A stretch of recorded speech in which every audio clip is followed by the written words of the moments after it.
Hello guys, আজ আমরা যাচ্ছি দীঘা ভ্রমণে।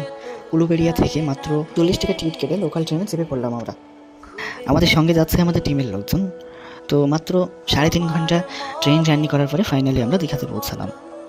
এখানে এসে তো দেখি চারিদিকে প্রচুর ক্রাউড। তো আমরা এগিয়ে গেলাম প্ল্যাটফর্মের দিকে। যত সময় না পর্যন্ত সমুদ্রে নামতে পারছি, শান্তি তো পাচ্ছি না।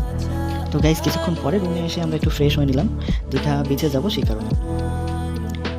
তো ফ্রেশ হওয়ার একটু পরে আমরা রওনা দিলাম দীঘা বিচের দিকে। এবং গিয়ে ওখানে যেটা দেখলাম সেটা তো কখনোই কল্পনা করিনি। তখন দীঘাতে জোয়ার চলছিল, ঢেউ প্রচুর পরিমাণ ছিল। তার জন্য আমরা সমুদ্রে নামতে পারছিলাম না। তাই ভাবলাম একটু ভাব মেরে ভিডিও ফটোশ্যুট করে নিই। তারপর একটু ফটোশ্যুট করার পরে ওখান থেকে চলে আসলাম। তারপর রাতের বেলায় ওল্ড দীঘাতে গেলাম একটু ঘোরাঘুরি করার জন্য।